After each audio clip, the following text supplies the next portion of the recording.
Danny, what brings you down here to the Crows home deck? Well, I'm a West Coast Eagles fan, obviously being from Perth, but I think I've sided with the Crows in this one, and just by through social media, through Instagram and stuff, I've actually touched base with Tex, the legend, a few times, and just said, obviously watch what he's done and admire what he's done, and he's a class act, and the Crows are a phenomenal outfit and have been from the get-go, and it's good to come down here and finally see the club and see the joint and say good day to everyone and meet the big fella in person. What do you reckon? He's got a good physique on him. Could he throw a couple in the ring, you reckon? Oh, I'm sure he could do whatever he wanted to do, mate. I'm glad he's playing footy. Had a chance to teach the boys any tricks when you've been down here? Nah, not yet. I just lobbed, mate. So, well, I think one of the young fellas has done a bit of boxing before, so I'm going to maybe show him a few tricks. Hopefully he doesn't miss the pads and pop one on my chin. What about your training? How's that going? Yeah, going well, thanks, buddy. 9 weeks out tomorrow, so plenty of time till the third. But I always keep in good shape. I'm always in fight. I'm ready to fight. Within a couple of weeks if I need to. So I just got to monitor what I do. My sparring partners come out from the States next week, and training so far is going really well. I'm really happy, and the main thing for me is just keeping my body injury free as much as possible. I know how to fight. I know what to do. I know what I'm up against.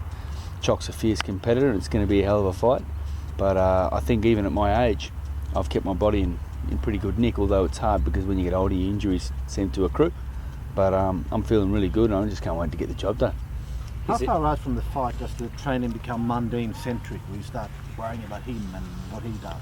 I don't really want to worry too much about what he does. Look, it's about what I need to do and what I'm comfortable with in there. And look, he's a fierce competitor, and he's going to be the best he can possibly be.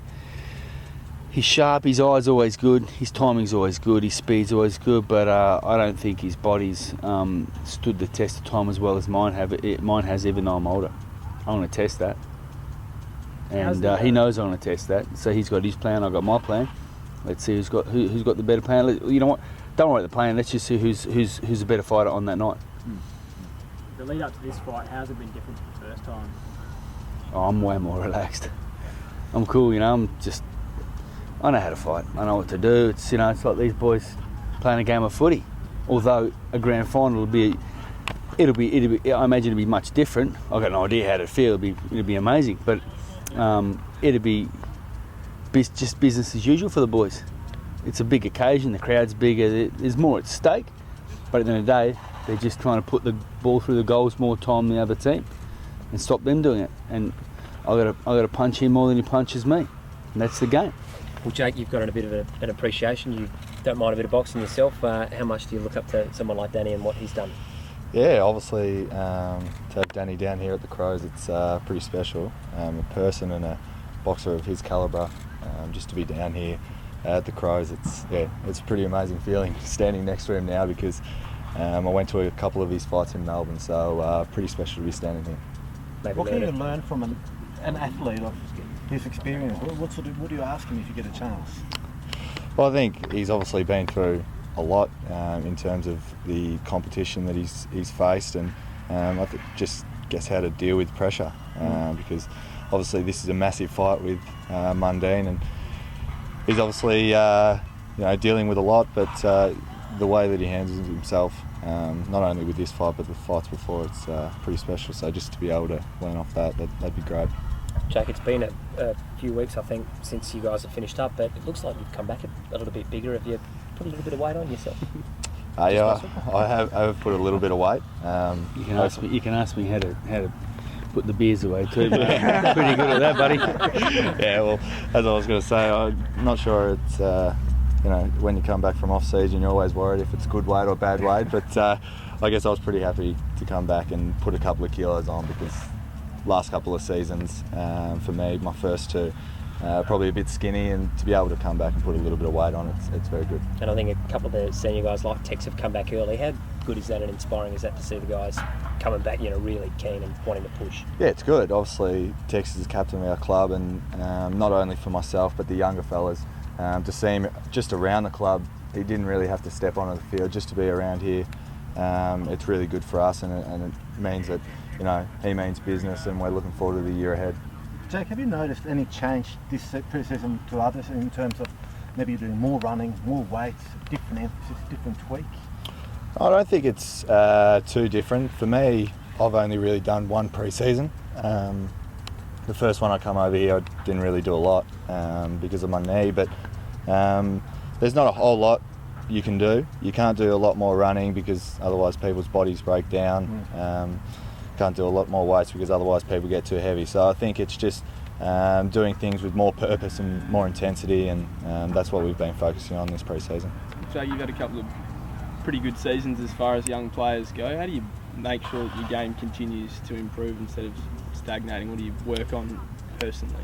Well, I think that's what the coaches are here for. You know, I speak to them on a daily basis, especially my line coaches, Pods, and obviously the senior coach, Don Pike, and just what I need to improve on. For me, it was about coming back and putting a little bit of strength on my body. So for me, I've started that, and now I've just got to continue it through pre-season and just be able to keep improving, because that's the aim of the game, just keep improving. Is that the number one thing for you, being bigger so you can sort of wrestle with those big key forwards? Yeah, I think for me to give a chop out to Hardo and Daniel Talia, it'd be really good, but also still having the ability to play on the smaller blokes that I did this year, because I think the way the game's going now, the flexibility and versatility of a play is really important. Jake, only very early in the pre-season, I know, but you've worked a lot with the younger guys early on. Have there been a couple in particular that have really made you think, yeah, good, you're going nicely? Well, I think in his second year, Riley Knight really come out and obviously played two really good finals, even though we got heavily beaten by Hawthorn in 2015. I thought he was really good. And last year was probably a frustrating year for him. He couldn't get out in the park. Couldn't really perform the way he wanted to, but this off-season I've been training with him as well as the other boys, and we've been really impressed with how he's going. So I think he's one that's you know, really looking forward to just getting through the pre-season and then the season starting. Who wins the fight between Danny and Mundine? Danny, of course, mate. Exactly. Silly question, mate. Gee, he's going to say chocolate in front of me. Yeah, silly question, of course. Been a big fan of Danny for a long time, so I'll be barracking hard for him. Danny, Appreciate what it. would be the right weight division for Jake? Is it boxing? Oh, what do you weigh, mate? 94. 94 cruiserweight. Yeah, cruiserweight. Yeah, mate. And just on behalf of the Crows and the boys over here to my right, Tex and Crasher, we'd just like to present you with the Adelaide Crows Guernsey. And as I said, mate, we're all behind you here. Appreciate it, bud. Thanks very much. Thank you very much.